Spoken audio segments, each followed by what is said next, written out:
नमस्कार, मैं अजय साहू और देखना शुरू कर चुके हैं शोरगुल टाइम्स।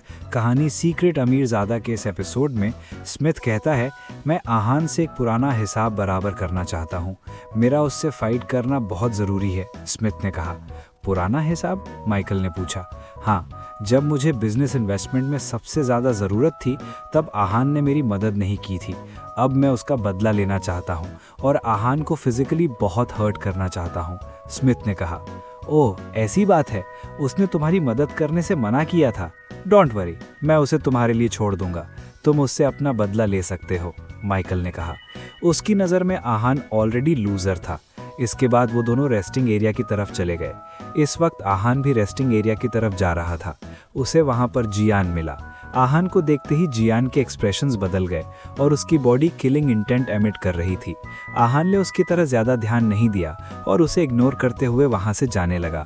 ये देखकर जियान को बहुत गुस्सा आया और वो जोर से चिल्लाया, तुम खुद को समझते क्या हो, लूजर?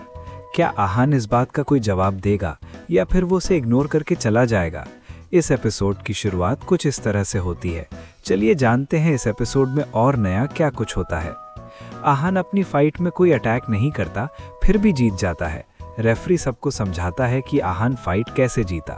कुछ लोग उससे इम्प्रेस हो जाते हैं तो कुछ लोगों को लगता है कि आहान पावरफुल होने का दिखावा कर रहा है। अगले दिन भी फाइट में सब वैसा ही होता है जैसा पिछले दिन हुआ था। जब आहान जियान को इग्नोर करता है तब उसे बहुत ज़्यादा गुस्सा आता है और वो आहान को चिल्लाकर रोकता है, तुम खुद को समझते क्या हो, लूजर? जियान ने चिल्लाकर आहान को रोका। क्या प्रॉब्लम है? आहान ने कैजुअली कहा। तुम इतना प्रिटेंड क्यों कर रहे हो? कोशिश करना कि किसी और फाइटर के हाथों ना मर जाओ। तुम्हें मैं मारना चाहता हूँ। मुझसे फाइट के लिए तैयार रहना, जियान ने कहा। आहान हंसने लगा। तुम में इतना कॉन्फिडेंस आता कहाँ से है? जेनेटिक पिल्स से? आहान ने पूछा। जियान का कॉन्फिडेंस देखकर आहान को बहुत अजीब लग रहा था। अगर आर्थर या विलियम ने ये बात बोली होती तो आहान एक्सेप्ट भी कर लेता, पर वो जानता था कि जियान, स्मिथ और बहुत सारे फाइटर्स वहां पर जेनेटिक मेडिसिन लेकर आए थे। हाँ, जेनेटिक पिल्स की वजह से मुझ में इतना कॉन्फिडेंस है। तुम्हें मारना मेरे बाएं हाथ का खेल है, जियान ने कहा। आहान का डाउट बिल्कुल सही था। वो जेनेटिक पिल्स की वजह से इतना हवा में उड़ रहा था। आहान ने उससे बहस करने में अपना टाइम वेस्ट नहीं किया और वहां से आ गया। जब वो वहां से गुजर रहा था तब स्मिथ और माइकल ने भी उसे देखा। उसे देखते ही दोनों की आंखें लाल हो गईं। वो आहान पर तुरंत अटैक करना चाहते थे, पर मार्शल आर्ट अलायंस के रूल्स की वजह से उन्होंने आहान पर अटैक नहीं किया। मैचेस और फाइट्स लगातार चल रही थी।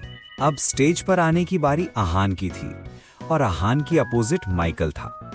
जब आहान स्टेज पर आया तब सब उसके लिए चीयर कर रहे थे।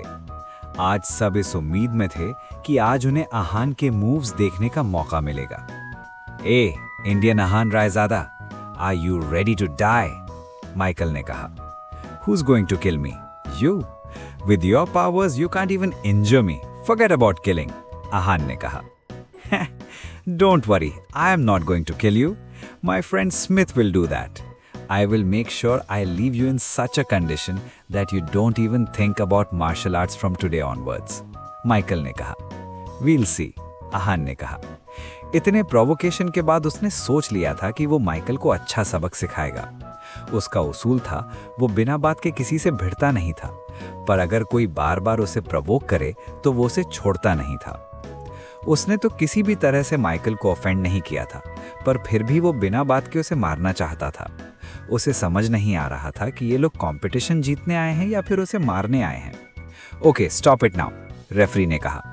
उसे लग रहा था कि अगर वो बीच में नहीं आया तो ये दोनों आपस में बिना मैच स्टार्ट हुए ही लड़ने लग जाएंगे। मैच शुरू करते हैं। आप लोगों को रूल्स पता है ना? रेफरी ने कहा। हाँ, दोनों ने एक साथ कहा। Okay then, let the fight begin, referee ने कहा। I will kill you, Michael ने गुस्से में कहा और आहान की तरफ भागा। पर वो अटैक कर पाता उससे पहले आहान ने अपने आप को ब्रेस कर लिया था। वो कोई नरमी नहीं दिखाने वाला था और जितना जल्दी हो सके उतना जल्दी माइकल को सबक सिखाना चाहता था। आहान माइकल की जान नहीं लेने वाला था, वो बस कुछ ऐसा करने वाला था जिससे माइकल कभी भी किसी को फालतू प्रवोक करने के बारे में सोचे भी नहीं। वो हवा में उछला और जैसे ही माइकल उसके पास आया उसने उसके सिर पर जोर से किक की, पर उसने अपनी पूरी पावर नहीं लगाई थी, वरना माइकल वहीं मर जाता। पर उसने जितनी भी पावर लगाई थी उससे माइकल के सिर में बहुत गहरी चोट आई थी। उसका सिर घूमने लगा और वो जमीन पर गिर गया। उसके सिर और कान से खून आने लगा। बेहोश होने से पहले उसने जो आखिरी बात बोली थी वो थी, मैं आज के बाद कभी मार्शल आर्ट्स फाइट नहीं करूंगा। माइकल जो आहान से बुलवाना चाहता था वो इस वक्त खुद बोल रहा था। ये बात बोलते हुए माइकल बेहोश हो गया। ये सीन देखकर अरीना में बिल्कुल शांति हो गई। कोई कुछ नहीं बोल पा रहा था। सबकी आंखें बड़ी हो गई थीं। कोई तेज सांस लेने से भी घबरा रहा था। आहान की कल की फाइट में और आज की फाइट में बहुत फर्क था। रेफरी भी हकबका रह गया था। उसे समझ नहीं आ रहा था कि अभी अभी यहाँ क्या हुआ था, पर उसे अपना काम तो करना ही था। मैच ओवर, आहान विंस, रेफरी ने कहा। उससे पूरी बात ढंग से बोली भी नहीं जा रही थी। अभी अभी स्टेज पर क्या हुआ था? Wow, I never expected Aahan to be this awesome. ये आहान ने एक ही मूव में माइकल की ये हालत कर दी। स्टेज के नीचे सब आहान के बारे में बात कर रहे थे। उसे इस तरह देखकर सब डरे हुए भी थे और बहुत एक्साइटेड भी थे। ये है आहान की असली स्ट्रेंथ। अगर आहान ने ये स्ट्रेंथ कल दिखाई होती तो शायद फ्रेडी मर गया होता। माइकल के साथ वही हुआ जो वो डिजर्व करता था। आहान को प्रोवोक करने का नतीजा यही होता है। लोगों ने आपस में बात करना शुरू किया।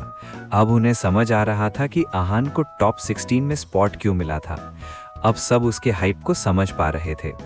जिन लोगों ने कल सोचा था कि वो पावरफुल होने का दिखावा कर रहा है, वो लोग भी अब उससे इम्प्रेस हो गए थे।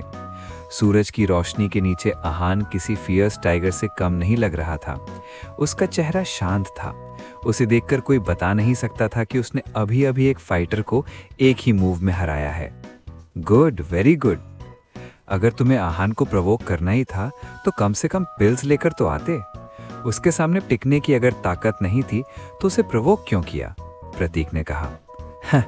प्रतीक, तुम्हें पता नहीं है क्या कि इन लोगों की आदत है, ये लोग बहुत प्रिटेंशियस हैं। इन्हें लगता है कि ये आहान को हरा सकते हैं, जबकि ये सच नहीं है, जिनेश ने कहा। दोनों की बातें सुनकर निर्वाणा चुप रहा। वो भले ही आहान से स्ट्रेंथ में कम था, पर दोनों में बहुत सारी सिमिलैरिटीज थी।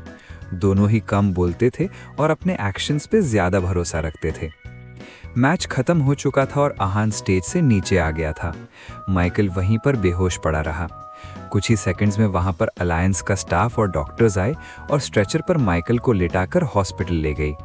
माइकल को जिस तरह की इंजरी हुई थी उसको ऑपरेशन होना बहुत ज़रूरी था और शायद उसे रिकवर होने में महीनों लगने वाले थे। सबकी चीयर्स के बीच में आहान फाइटर्स रूम में आ गया था। आहान सर, आप बहुत ज़्यादा स्ट्रांग हैं। वहीं पर फ्रेडी अपने मैच की तैयारी कर रहा था। अगला मैच उसका होने वाला था। आहान को देखते ही वो उसके पास आ गया और उसने बहुत रिस्पेक्टफुली उसे ग्रीट किया। थैंक यू, आहान ने कहा। फिर उसने अचानक से कुछ सोचा और फ्रेडी को याद दिलाते हुए कहा, फ्रेडी, ये सिर्फ एक फाइटिंग मैच है। अपनी जान जोखिम में मत डालना। तुम्हें जब लगे सरेंडर कर देना चाहिए तब सरेंडर कर देना। फ्रेडी का मैच स्मिथ के साथ था। आहान स्मिथ के बारे में या उसके पावर्स को नहीं जानता था, इसलिए उसने फ्रेडी को वॉर्न कर दिया। आहान पर फ्रेडी का काफी अच्छा इंप्रेशन था। मैं ध्यान रखूंगा, थैंक यू, फ्रेडी ने कहा। वो आहान के कल का एहसान को भूला नहीं था और आहान ने आज फिर उसे एडवाइस दी थी। फ्रेडी बहुत ग्रेटफुल था।